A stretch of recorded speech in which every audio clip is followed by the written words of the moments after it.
14절부터 17절까지 말씀을 통해 첫 열매로 경험하는 하늘의 기적이라는 제목으로 잠시 말씀을 묵상해 보려고 합니다. 어떻게 첫 열매를 들여서 하늘의 기적을 경험할 수 있다고 말씀하시는 걸까요? 그렇다면 첫 열매가 뭔지를 알아야지요. 그래야 하나님을 기쁘시게 할 수 있을 것 아닐까요? 여기서 첫 열매는 우리 주 예수 그리스도 예수님을 의미합니다. 그러면 이 첫 열매가 예수님이라고 하는 걸 알게 되었을 때 예수님을 통해서 경험하는 하늘의 기적, 이런 은혜가 있다는 것입니다. 어떻게 그렇게 말씀을 드릴 수 있을까요? 고린도전서 15장 20절 말씀에 보니까 그러나 이제 그리스도께서 죽은 자 가운데서 다시 살아나사 잠자는 자들의 첫 열매가 되셨다. 예수님께서 첫 열매가 되셨답니다. 오늘 참 우리 장로님 기도 말씀 은혜롭죠? 저녁에 우리 교회가 8주간 동안 VIP를 작정하고 초대하기로 마음먹었어요. 그리고 나서 정성스럽게 한 영혼이 천하보다도 귀하다고 말씀하시는데 16분들이 우리 교회 오늘 저녁에 오시기로 했거든요. 근데 우리가 경험하는 것 보면 온다고 해놓고 안 오는 사람들이 참 많거든요. 오늘 저녁에는요, 다 같이 와서 은혜 받기를 주님의 이름으로 축복합니다. 여러분만이라도 오세요. 정말 큰 은혜가 될 거거든요. 이런 의미에서 첫 열매는 우리가 마음에 품고 기도했던 새 가족, VIP, Very Important Person이라고 내 인생에 너무나도 소중하고 중요한 사람이 오늘 내게 첫 열매가 될 줄로 믿습니다. 책 제목이 이렇게 되어 있네요. 예수님 믿는 사람들 행복해도 될까요? 저 표지어가 그렇게 되어 있는데 랜디 엘콘이라고 하는 분이 쓴 책, 저 행복이라고 하는 책에 폴 마이어라고 하는 정신과 의사가 이런 내용을 담아서 책에 썼더라고요. 저에게 찾아오는 100만 장자 사업가들이 내 사무실에 찾아와서 하는 말은 나는 큰 집을 가지고 있고 요트도 있고 별장도 있으며 자녀들은 다 착실합니다. 아내 몰래 사랑하는 아름다운 종부도 있고 그 사실을 까마득하게 모르는 아내도 있습니다. 너무 어렵게 말씀드렸어요? 회사 내에서는 안정된 주의도 있고 세상에서 부러울 것이 하나도 없는데 내 마음 가운데는 해결되지 않는 감정 하나가 있는데 순간순간 죽고 싶은 충동이 내 마음속에서 불리듯 일어나는 것입니다. 세상에서 남부러울 것 없이 다 성공하고 살았는데 하나 해결되지 않는 마음이 있대요. 불안과 두려움 때문에 죽고 싶은 충동이 순간순간 자기의 마음속에 틈타 들어오는 억만장자. 세상에서 남부러울 것 없이 가질 것은 다 가지고 있었는데도 불구하고 채워지지 않는 것, 마음의 불안과 근심 때문에 자살 충동을 어떻게 해결할 수 있느냐고 정신과 의사인 폴 마이어에게 와서 상담한다는 내용입니다. 왜요? 진정한 행복을 누리고 살지 못한 이유 아니었을까요?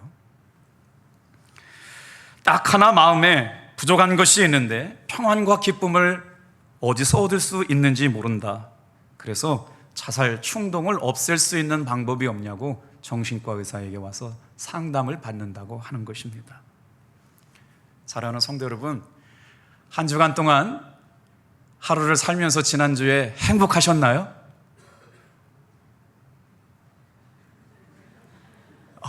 이런 반응 낯설어요. 예수님 안에서 살았는데 전혀 행복하지 않은 채 교회에 오셨군요. 목사님, 그런 건 피차 힘드니까 묻지 말아주세요. 예수님 때문에 사랑하는 성도 여러분, 한 주간 동안이 행복해지기를 주님의 이름으로 축복합니다. 저는 한 주간 동안 언제 제일 행복했냐면요, 목요일 날 전도를 나갔거든요. 8시부터 9시 20분까지 전도를 했는데 세상에 오랜만에 전도했더니 예수님 믿으세요, 하나님 당신 사랑하십니다 라는 말이 안 터져가지고 여러 사람을 이렇게 보냈어요. 말문이 안 터지더라고요. 그런데 전도하면서 계속 주님이 주시는 감동을 따라 순종했더니 돌아올 때는 또 승리를 경험하게 하셨거든요.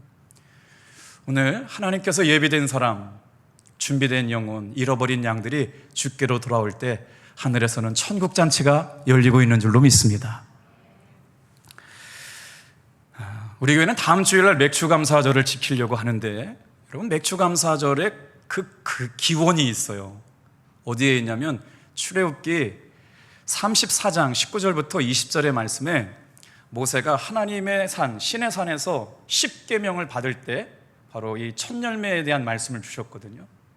근데 출애굽기 34장보다 조금 더 앞서서 출애굽기 23장에 첫 열매에 대한 말씀들이 막 나와요. 10계명을 주시면서 하나님의 백성들이 지키고 살아가야 될 굉장히 중요한 의례, 법칙에 대해서 말씀했거든요. 왜냐하면 하나님의 백성은 이렇게 살아가야 된다라고 말씀하여 주고 계신 것이죠. 1년에 3번 무교절을 지내고 맥주절을 지내고 수장절을 지키라고 말씀하신 말씀이 오늘 본문의 말씀인 출애굽기 23장 14절부터 17절 말씀 나오는데, 다 읽으셨지만 우리 자기의 신앙의 고백을 담아서 한번 읽어볼게요. 우리 14절부터 17절까지 읽겠습니다. 시작. 너는 매년 3번 내게 절기를 지킬지니라. 너는 무교병의 절기를 지키라. 내가 내게 명령한 대로 아비벌에 정한 때 이래 동안 무교병을 먹을지니 이는 그달에 내가 애굽에서 나왔음이라. 빈손으로 내 앞에 나오지 말지니라. 맥주절을 지키라. 이는 내가 수고하여 밭에 뿌린 것에 첫 열매를 거둠이니라. 수장절을 지키라. 이는 내가 수고하여 이룬 것을 연말에 밭에서부터 거두어 저장함이니라. 내 모든 남자는 매년 3번씩 주께 보일지니라. 이스라엘 백성들이 하나님 앞에 지키고 살아야 될 중요한 절기가 있는데, 무교절은 바로 출애굽을 하면서 하나님께서 이스라엘 백성들을 지켜주셨던 것, 고난의 때 너무나 빨리 도망 나와야 돼서 부풀지 못한 떡을 가지고 나왔던 것을 기념하는 것입니다. 맥주절은 바로 뭐냐면 출애굽을 한 지 며칠이 지났냐면 50일이 지났습니다. 50일이 지나서 어디에 도착하게 되었느냐? 하나님의 산, 말씀의 산, 축복의 산, 은혜의 산, 신의 산에서 하나님의 말씀을 받았던 때를 기념하는 것입니다. 그게 바로 맥주절이었거든요. 그리고 나서 수장절은 뭐냐면, 맥주절은 1월부터 6월 동안 가장 첫 열매를 거둔 것에 대한 하나님의 은혜에 대해서 감사드리는 절기라면, 수장절은 한 해의 결실을 마감해서 이제 창고에 드리는 절기, 가을철에 드리는 추수감사절을 수장절로 의미하면, 생각하시면 똑같겠어요. 여러분, 맥주절이 가지고 있는 의미가 왜 중요하냐면, 이제 오늘 맥주절에 있는 성경의 말씀을 계속해서 반복해서 듣게 될 텐데, 반복한다는 건 강조한다는 것이죠. 강조한다는 건 중요한 것이죠. 제가 말씀을 묵상하면서 이런 생각이 들더라고요. 하나님께서 우리에게 지키지 못할 것을 요구하지는 않으셨어요. 분명히 맥주절을 지키라고 말씀하신 것에 깊은 의미가 있는데, 우리가 의미를 잘 모르고 지키다 보니까 절기가 되면 목사들은 다 헌금 설교하려고 저런 설교를 갖고 오나 보다 오해하게 되는데, 오늘 그렇지 말고 말씀 안에 은혜 받기를 주님의 이름으로 축복합니다. 자, 첫 번째 맥주절이 가지고 있는 굉장히 중요한 날은 뭐냐? 다 같이 한번 따라해 주실래요? 10계명을 받은 날입니다.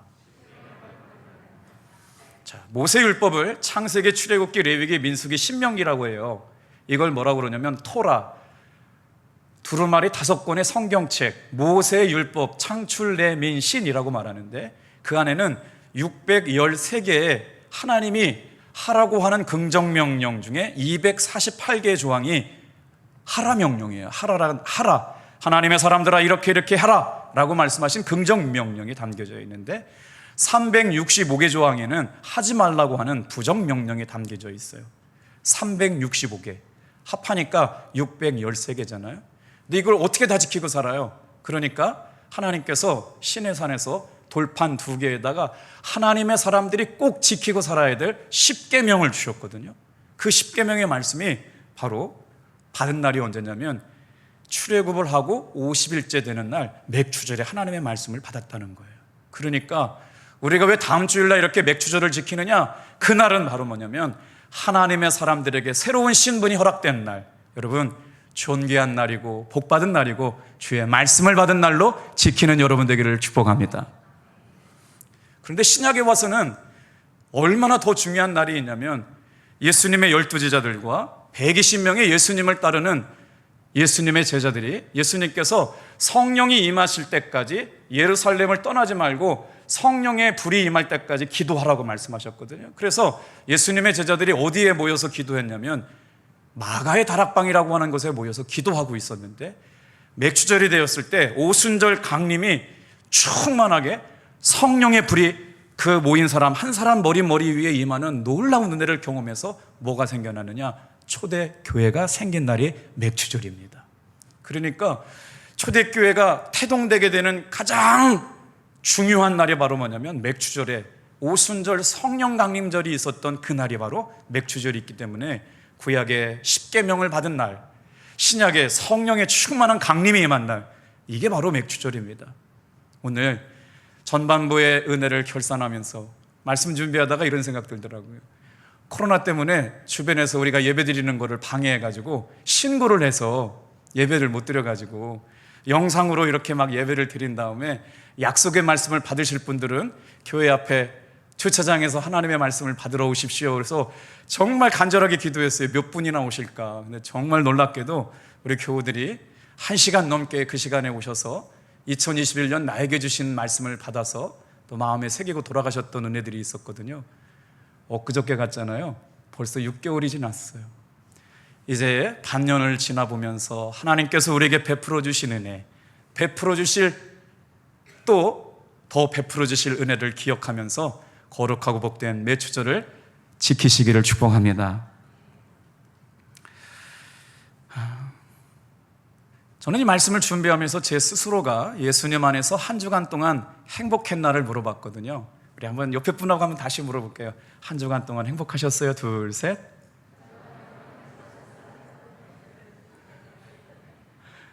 이렇게 웃어주시니까 참 좋네요. 왜 웃으셔요? 행복하지 못했는데 행복하냐고 물어서 그래요? 정말 행복했으니까 행복하다고 말씀하시는 거예요. 제 얼굴을 보세요. 제가 행복해 보이지 않습니까? 속이 문드러졌어요. 이런 질문을 받을 때 목사님 뭘 설교 시간에 그런 걸 물어요? 기분 나쁘고 짜증나게. 내가 한 주간 동안 얼마나 짜증나는 일이 많았는지 알아요?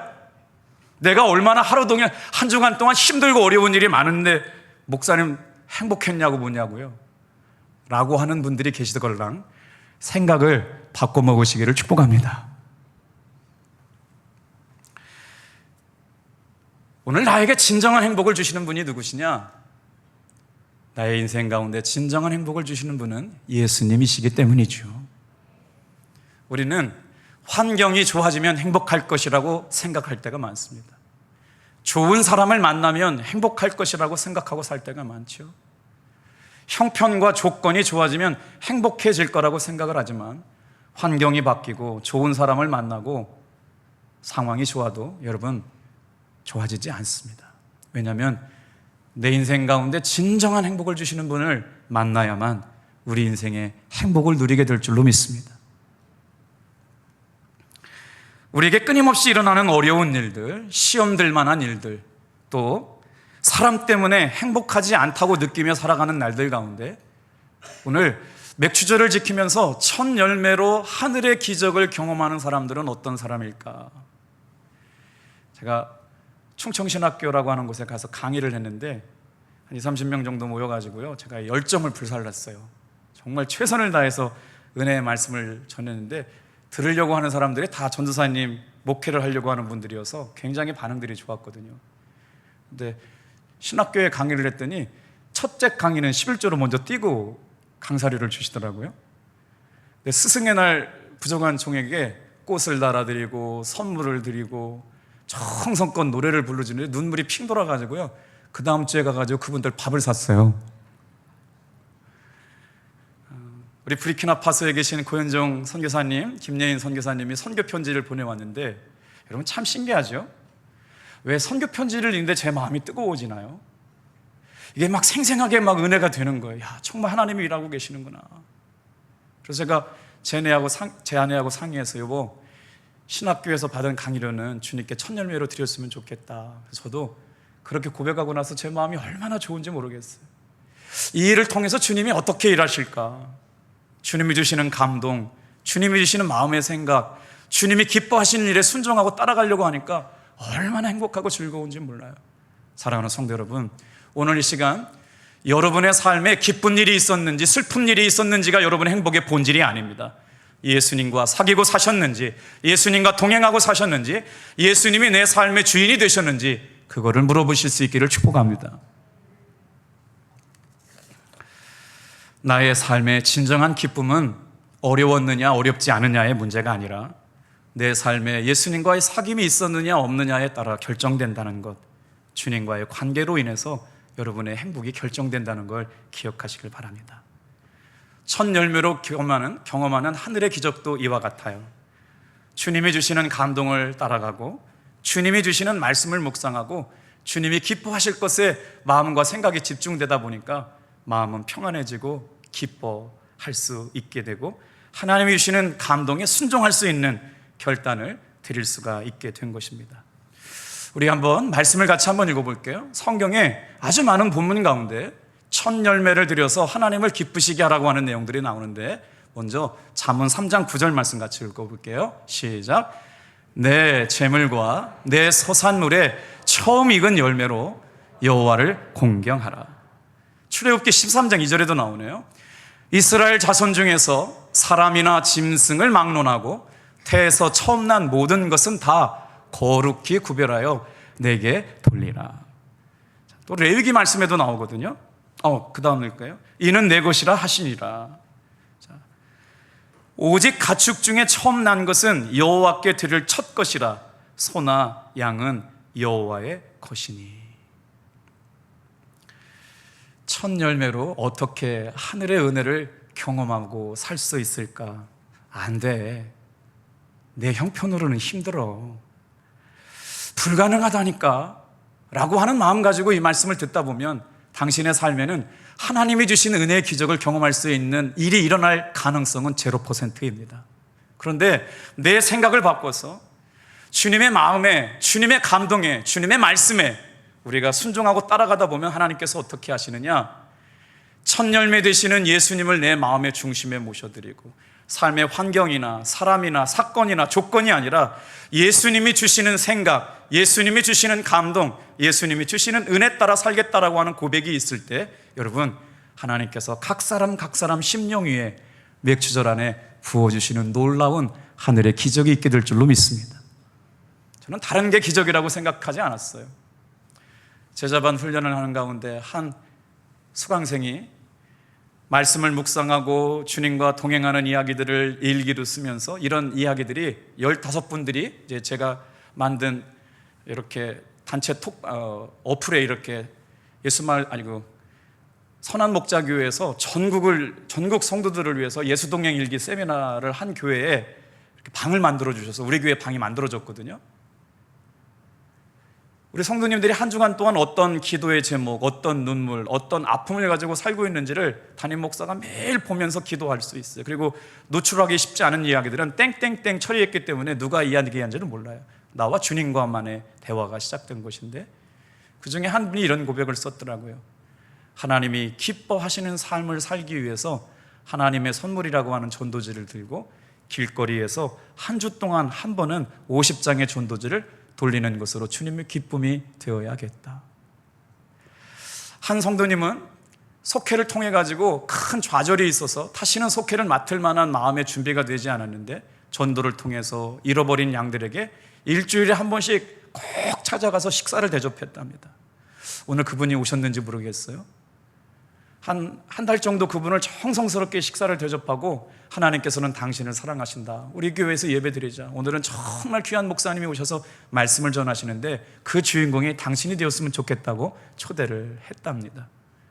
이런 고백을 하는 성도들의 고백을 들으면서 사는 목사 삶은 행복하고요, 기쁨이 충만하고요, 이런 일들을 통해서 하나님께서 어떤 일을 이루실까 마음이 막 설레이기도 하고 기대가 되고 기도가 됩니다. 사랑하는 성도 여러분, 이번 한 주간 동안 맥주절을 지키면서 여러분의 마음에도 이런 기대와 설레임이 있기를 축복합니다. 그래서 첫 열매로 경험하는 하늘의 기적은 바로 예수님이 내 삶의 주인 되신 것을 고백하고 주님의 감동 따라 말씀 따라 주님이 기뻐하시는 뜻을 순종하며 살겠다라고 하는 고백의 연속이었다는 것이죠. 자, 2주 전까지 저희는 느헤미야 말씀을 통해서 하나님께서 신앙의 부흥, 심령의 부흥, 은혜의 부흥을 주셨던 말씀들을 전반기에 묵상했는데, 오늘 그 말씀 가운데도 이스라엘 백성들이 잊고 살았던 것을 깨닫게 되는 중요한 고백이 있어서 그 말씀을 좀 나눠보려고 그래요. 구약의 이스라엘 백성들이 바벨론의 포로로 끌려가면서 어떤 일이 있었냐면 예루살렘 성벽이 무너졌습니다. 예루살렘 성전이 불타버렸습니다. 자신들이 살고 있었던, 하나님의 백성이 가지고 있었던 모든 은혜가 다 불타버리고 다른 나라에게 붙잡혀가지고 종살이하게 되어서, 왜 이런 일들이 우리에게 일어났는지를 이제 돌아와서 3차 기환이 끝나고 나서 누구와 함께 돌아왔냐면 느헤미야 총독과 함께 돌아와서 하나님의 말씀을 읽고 연구하게 되면서 자신들이 놓치고 살았던 것 두 가지를 발견하게 됩니다. 여러분, 하나님의 사람으로 살면서 놓치고 살았던 두 가지, 전반부를 살면서 하나님의 은혜 가운데 살아야 될 하나님의 백성들이 놓치고 살았던 무언가 있다면 여러분이 한 주간 동안 주님께 묻고 그 은혜를 회복하실 수 있기를 축복합니다. 우리 한번 이스라엘 백성들이 어떤 은혜 가운데 무슨 은혜가 있었길래 그들은 이런 믿음의 고백을 하게 되었을까요?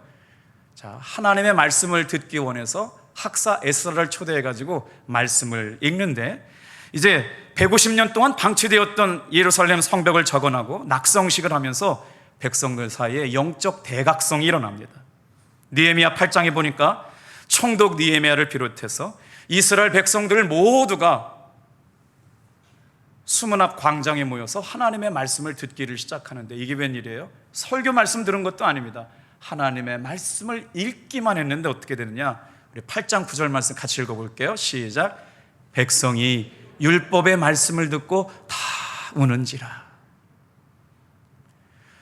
혹시 사랑하는 성도 여러분, 최근에 예배 드리면서 울어본 적이 있으세요? 찬양 드리면서 울어본 적이 있나요? 예배가 너무너무 감격스럽고 기도가 너무너무 주님의 사랑이 느껴져서 그 감격을 주체할 수 없어가지고 기도와 찬양 가운데 여러분 울어보신 적이 있나요? 우는 것 같고 다니고 묻는 분들이 있는데 울고 싶다고 해서 울어지는 것도 아닙니다. 오늘 아침에도 눈물로 기도하시는 권사님을 이렇게 지켜보고 있는데 정말 저에게도 가슴이 저리는 듯한 믿음의 고백이 들려오더라고요. 우리 권사님 어떻게 저렇게 간절하게 눈물로 기도하고 계실까? 자녀의 문제일까? 아니면 개인사일까? 은혜로 와서 오시는 걸까? 그러면서 같이 기도가 되더라고요. 주님 도와주세요. 주님 붙잡아 주세요. 은혜 베풀어 주세요. 오늘 여러분, 하나님께서 정말 사랑하시는 장종택이라고 하는 목사님 오늘 저녁에 오시는데, 우리가 충만한 은혜가 있었지만 오늘 이 밤에 다시 이 정도의 모습으로 다시 모인다면 전반부에 큰 은혜를 경험할 수 있는 놀라운 축제의 시간이 될 줄로 믿습니다. 잃어버린 영혼이 돌아올 때 하나님은 천군 천사를 동원해서 천국에 잔치를 베풀어 주시겠다고 말씀하시거든요. 어떤 게 부흥이에요? 심령의 부흥이요. 말씀의 은혜를 받으면서 눈물로 하나님의 말씀을 듣고 있대요. 여러분, 설교 시간에 울고 싶다고 울어지는 게 아니에요. 혹시라도 오늘 이 시간에 주님이 주시는 마음이 울렁거림이 있다면 마음 놓고 우시기를 주님의 이름으로 축복합니다. 하나님의 말씀을 듣고 그냥 우는 거예요. 하나님이 선포되는 말씀을 듣고 그냥 우는 거예요. 하나님이 받으시는 찬양 가운데 그 찬양 드리면서 그냥 우는 거예요. 좋아가지고 하나님 기뻐하실까 봐. 우리의 믿음, 우리의 신앙, 우리의 고백을 드리는 게 하나님 너무 좋아하셔가지고 그렇게 눈물로 예배하는 것이죠. 느헤미야 9장은요 그런 심령의 부흥, 말씀의 부흥, 은혜의 부흥이 일어나니까 느헤미야 9장 1절 2절 말씀에는 이런 역사가 일어나요. 우리 교회도 이런 역사가 일어나기를 소망합니다. 느헤미야 9장 1절 2절 읽어볼게요. 시작.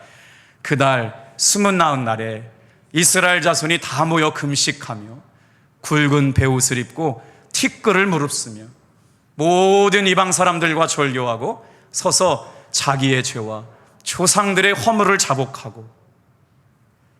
왜 우리가 이런 삶의 모습대로 노출되었고 포로가 되었고 하나님의 성전은 불타고 성벽은 무너져서 이렇게 종살이하다가 돌아와서 이 모양 이 꼴로 살아가느냐?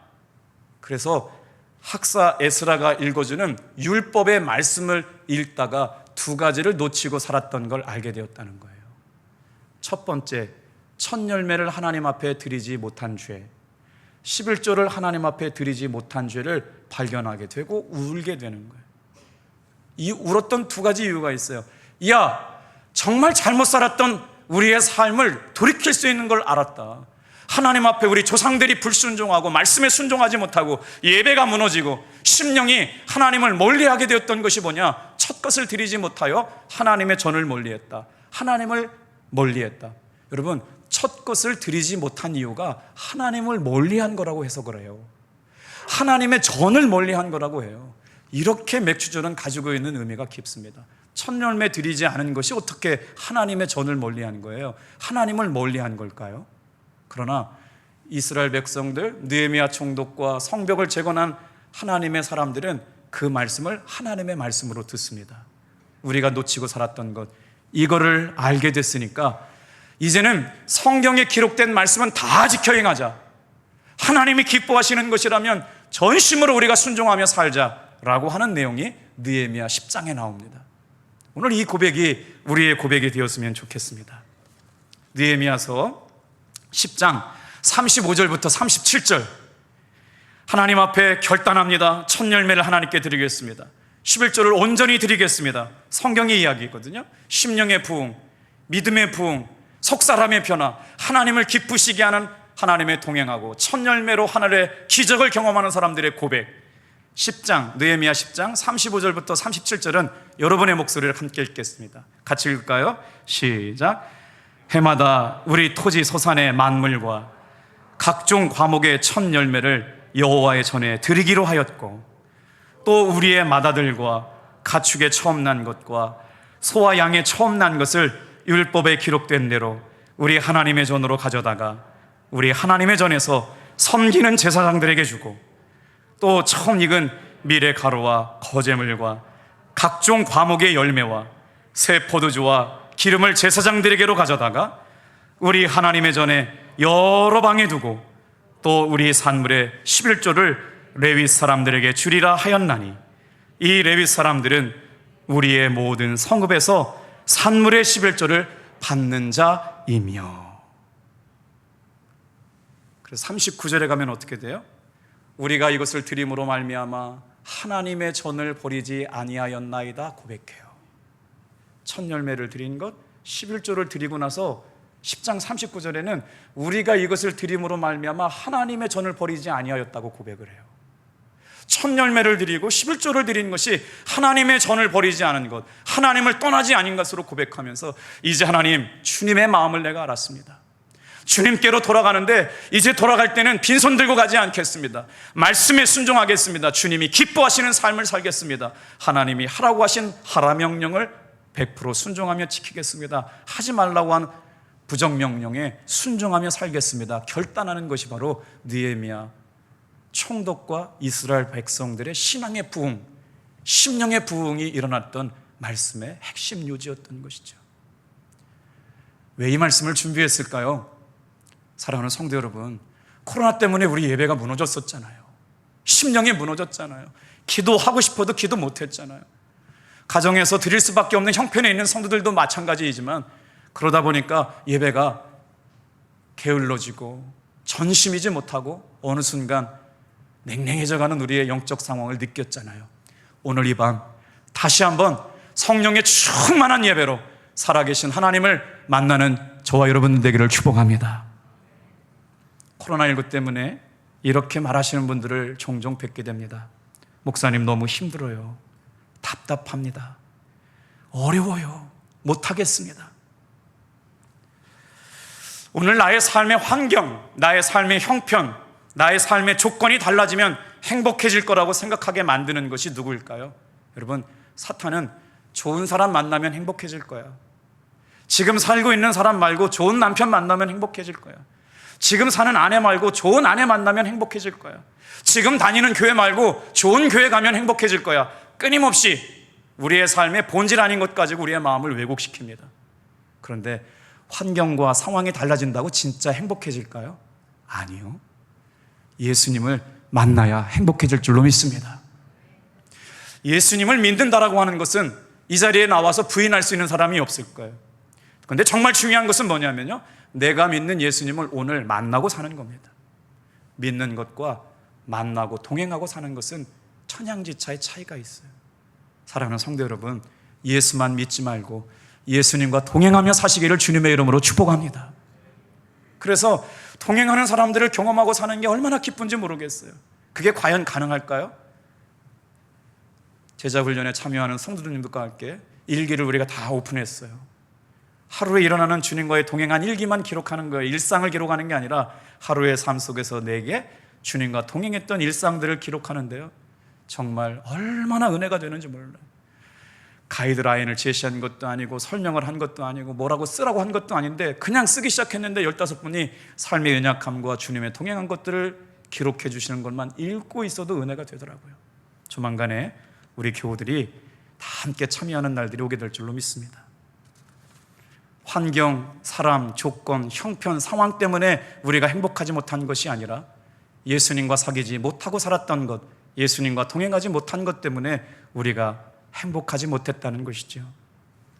오늘 말씀을 정리하면서 사랑하는 성도 여러분, 이번 한 주간 동안 우리의 삶의 주인 되시는 예수님과 친밀하게 동행하시고 주님이 주시는 생각, 주님이 주시는 마음의 거룩한 뜻을 품고 주님이 기뻐하는 일에 순종할 수 있는 여러분 되기를 축복합니다. 사람이 나를 행복하게 해줄 것 같고 돈이 나를 행복하게 해줄 것 같고 세상의 성공이 나를 행복하게 해줄 것 같지만 여러분, 진정한 행복을 주시는 분은 예수 그리스도이십니다. 여러분의 마음을 한번 살펴보세요. 나는 예수님 한 분만으로 충분히 행복하고 있는가? 정말 다른 사람을 만나면 행복할 수 있을 거라고 생각하지만 여러분, 전혀 그렇지 않습니다. 진정한 행복은 오직 예수님으로부터 오는 것이기 때문에 그렇습니다. 우리 히브리서 12장 2절 말씀을 볼까요? 같이 한번 읽어보겠습니다. 시작. 믿음의 주요 온전케 하시는 이이신 예수를 바라보자. 그는 그 앞에 있는 기쁨을 위하여 십자가를 참으사 부끄러움을 개의치 아니하시더니 하나님 보좌 우편에 앉아 계시니라. 첫 열매로 경험하는 하늘의 기적을 누리며 살아가는 사람들은 어떤 사람일까요? 예수님을 바라보고 살아가는 사람들입니다.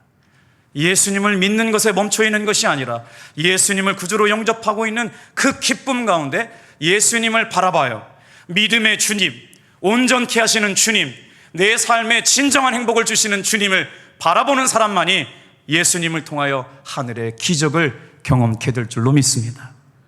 그래서 첫 열매를 요구하시는 주님은 우리에게 부담을 주려고, 우리를 힘들게 하려고, 우리를 어렵게 하려고 한 것이 아니라 첫 번째부터 감사로 시작해라. 너에게 먹을 양식을 주시는 이가 누군지 고백해라. 그리하면 내가 너에게 이렇게 주리라라고 하는 말씀이 있어요. 자, 잠언 3장 9절 말씀 읽고 마칠게요. 시작. 내 재물과 내 소산의 처음 익은 열매로 여호와를 공경하라. 그리하면 내 창고가 가득히 차고 내 집틀에 새 포도즙이 넘치리라. 하나님의 말씀에 순종해서 첫 것을 구별하고 하나님의 말씀에 순종하는 그런 삶을 살아가서 예수님이 내 인생의 진정한 주님이 행복이라고 고백하는 그 고백 가지고 하늘의 기적을 경험하는 삶이 가능하게 될 때 예수님께서 뭐라고 말씀하세요? 성경에서 뭐라고 말씀하세요? 처음 익은 것으로 여호와를 공경하는 자들에게 부족함이 없는 삶을 허락해 주시는지 안 주시는지 경험하고 살라는 것입니다. 여러분, 기대가 됩니다. 오늘 이 말씀들을 묵상하면서 한 주간 동안 주님과 동행하시고 주님이 주시는 감동 따라가시고 첫 열매로 경험하는 하늘의 기적을 누리는 귀한 성도님들 되기를 축복합니다. 지금 시간은 우리 김은색 권사님 나오셔서 하나님 앞에 찬송으로 영광 돌리실 때 준비하신 예물을 드리는 시간입니다. 가정에서 예배드리신 사랑하는 성도 여러분, 거룩하고 정성스럽게 예물을 준비해서 하나님께 봉헌하시기를 부탁드립니다.